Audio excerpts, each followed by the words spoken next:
Wingfoot Tires randomly samples each model and size it manufactures.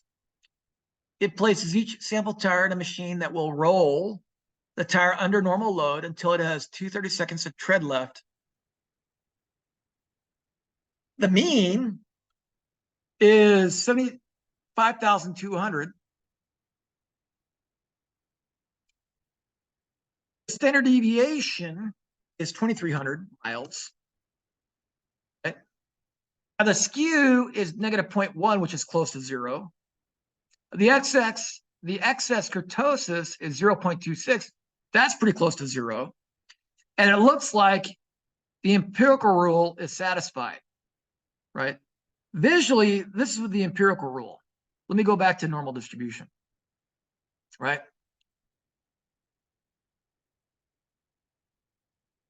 What's the probability of being within one standard deviation? Well, here it says about 68%, right? So if it's a normal distribution, we expect 68.3% of the observations to be within one standard deviation. What about two standard deviations? About 95% are within two standard deviations. What does the normal distribution say? Normal distribution says what? Expect 95.4% of the observations to be within two standard deviations of the mean. And then the last one, nearly all are within three standard deviations. What does the normal distribution say about being within three standard deviations of the mean? 0.997's implies nearly all, right? So what we're concluding here is the normal distribution is probably a good assumption, right? Skew's close to zero, kurtosis is close to zero, and the empirical rule is satisfied, right? That's what that says right there. The empirical rule is satisfied. So if you know the population standard deviation, and it happens to equal the sample standard deviation, so we're going to assume sigma known. So this is this right here is our sigma and our S, right? We're assuming that this is our sigma. So this is a sigma known problem, which means we're going to use a standard normal distribution, right? So if you know the population standard deviation and it happens to equal the above sample standard deviation, and tire wear is normally distributed, well, that's a pretty good assumption because that's what all this implies, right? Symmetric, the distribution is not too pointed, not too flat, it's pretty rounded on top, and then the empirical rule is satisfied, right? So the distribution of the sample means is going to be a normal distribution, right? All right, so the first thing we want to calculate, we want to calculate the probability that the mean tire wear will be less than 74,950 miles. Okay, so, oh, let me do this. These are,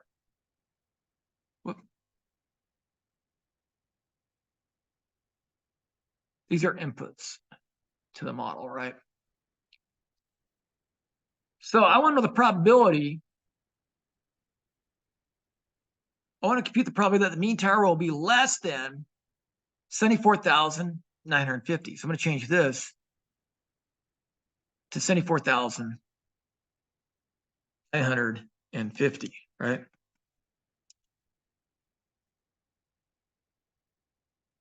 And my sample size is 2.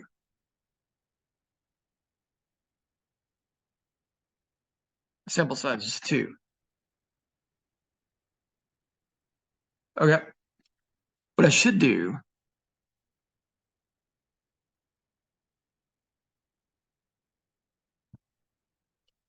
yeah, I got my 3 inputs, right? And then my standard error is just my standard deviation divided by the square root of the sample size, right?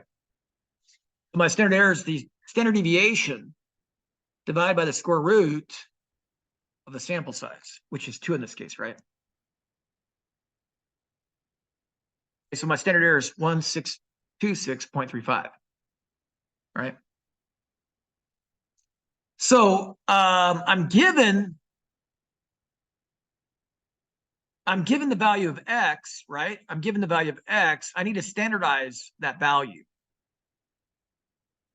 So I need to standardize this value. So I'm going to subtract off the mean. The mean was 75,200. And I'm going to divide by the standard deviation, which is 2,300. So I just standardize this value, right? Why is the Z value negative? Because 74,950 is less than the mean, right? So this says this Z-score means this is below the mean, right? This Z-score says this observation is below the mean, which is the case, right? Now I know what the probability is, right? The probability is going to be equal to the normal distribution, right? Norm dot dist or dot inverse. If I do dot dist, I have a number on the number line. My number on the number line is negative 0.109. I mean, this needs to be standard normal because Z, sorry, I need norm dot dist because I'm not clicking on X, I'm clicking on Z, right? And Z is a standardized value of 74,950. So I want to use norm.s.dist.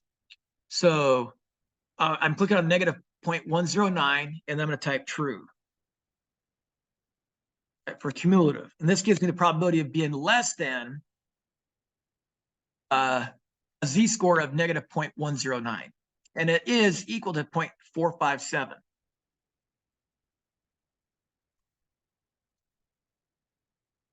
Let me do this. Let me make sure. There we go. 4567.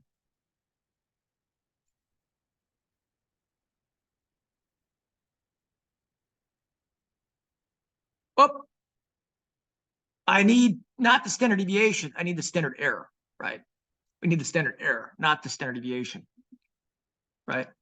Because our sample size is 2, right? Sorry. So probability of being less than the Z-score is 0.4389. I think I have 2 chances here. Okay, cool. Right. Now, what happens if the sample size increases to 9?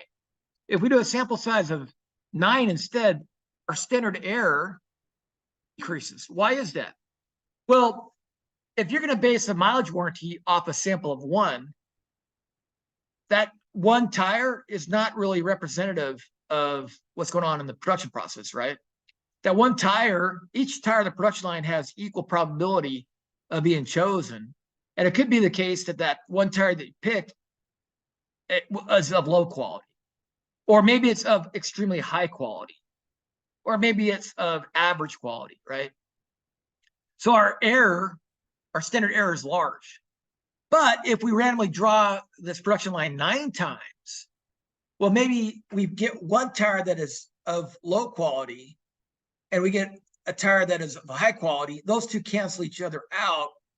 And then the rest of the 9, the 7 remaining tires that are picked, maybe they're all average quality, right? So the extreme values cancel each other out. And then the values, the other 7 values are canceling each other out because they're close to the mean. And so you're going to have very little error. You're going to have very little error. So as the sample size gets bigger, you have less and less error. It's kind of like a stock portfolio. If you put all your money in one basket, if you use all your money to buy one stock, that stock can go up or down, right? If it goes up, you win big. If it goes down, you lose big, right? But if you buy 2 stocks and one stock goes up and one stock goes down, they offset, right? And your return is the average, right? If you do 200 stocks, right, maybe most of them go up by 5%. One goes up by 95%, one goes down by 95%, right? The one that went down big, the one that went up big, they counteract each other. So your average return is 5%. So your standard error is going to shrink. Your error is going to shrink as you have a bigger and bigger sample size, right? And what happened to the probability here? The Z-score remains the same, right? But what happened to the probability? Probability is going down, right?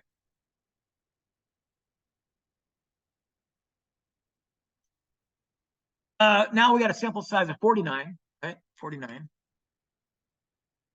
The probability continues to fall. Okay? Our error is declining. Standard error is declining.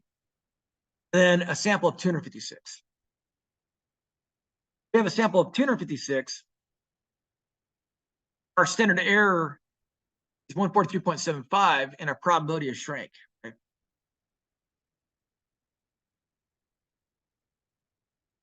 What's going on here is our sample size gets bigger and bigger and bigger. The mean is getting more and more precise, right? Take this to the extreme. If the sample size is 2 million and we produce 2 million tires, then the sample mean has become the population mean, and there isn't going to be any error, right?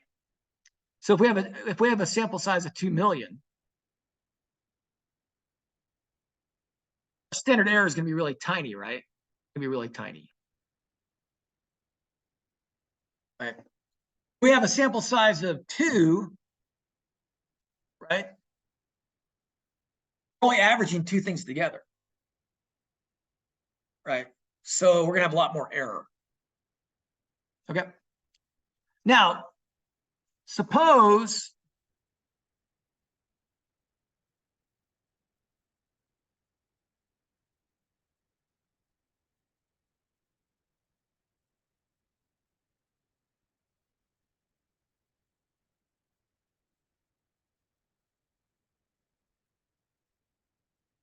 let me just set up here.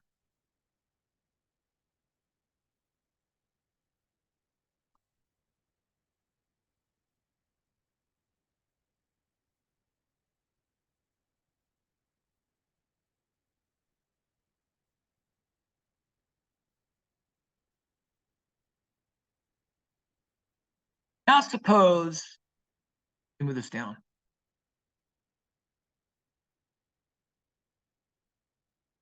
Okay. I'll put it over here. I'll put it right here. I'll put it next to the n equal 2. Okay, now suppose the population standard deviation is unknown. Tire wear is normally distributed. Again, we go with that assumption because the skew is close to 0, the excess kurtosis is close to 0, and the empirical rule is satisfied. So we're going to conclude that the underlying variable is normally distributed, right? And since we have such a small sample size, we're going to go the sample means are going to be t-distributed with n degrees of freedom, right? N degrees of freedom. Okay, so now we want to calculate the same probabilities, only this time we're using a t-distribution with n degrees of freedom. Whoop. N minus 1 degrees of freedom. There we go. N minus 1 degrees of freedom. Sorry. All right, so we're gonna use a t-distribution with n minus 1 degrees of freedom, and that's what this is right here, right? N minus 1. If the sample size is 2, then the degrees of freedom are n minus 1, which is 2, which is 2 minus 1 or 1, right? Okay, so we want to not using the z values anymore. We're doing t values. The t value is calculated just like the z value. We're going to take the value of the observation, x, right? 24,950, which is right here. We're going to take that and we're going to subtract off the population for the sample mean. And then we're no longer assuming that this is the population standard deviation. It's a sample standard deviation. We're going to divide this difference by the estimated standard error. And we get the same value, right? We get the same value. See that? We get the same value. Here, we're assuming this is the population standard deviation. So this would be the actual standard error. Here, we're assuming sigma's unknown. So this is a sample standard deviation, which means this is the estimated standard error. But numerically, they're the same, right? Numerically, they're the same. Now we want to calculate the p-value, right? the p-value is equal to p dot, is it dist or is it inverse? Well, it's t dot dist, right? Because I gave you the value on the number line, which is the negative 1.54, right? And then I need the degrees of freedom, which is 1, right? There's an extra input to the p distribution, the degrees of freedom, and we hit enter. Well, I need to type true, comma true. Okay, so if we have a sample size of 2, p-values are not very close, are they? You see that? In the sigma known case, the p-value is 0.4389. In the sigma unknown case, the p-value is only 0.414, right? Now, as I increase my sample size from 2 to 9, probabilities do decline, right? And the p-value is getting closer to the sigma known case, right? So 4.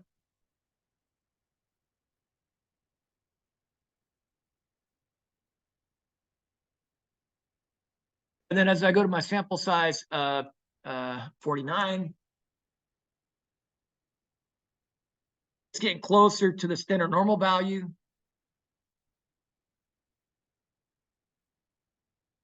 Then as I go to 256 tires,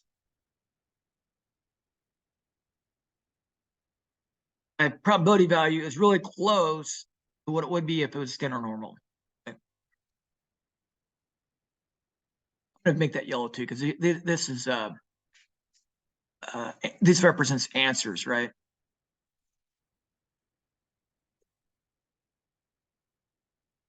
And these should be blue.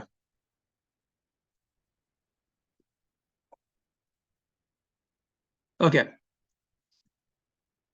So what from n minus equal 2 to n equal 36, what happens to the p-values? The difference in the p-values.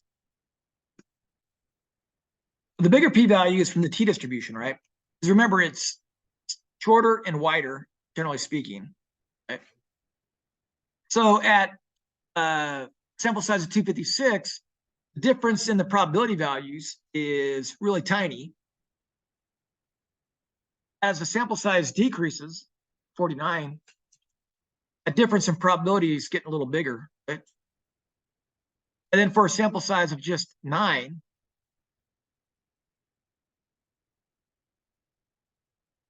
the difference is getting even bigger.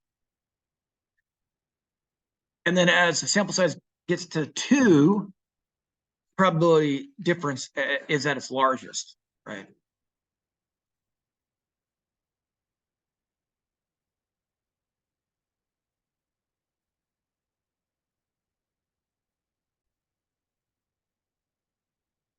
Now, these above differences imply that as the sample size gets larger, the sample mean is increasingly precise.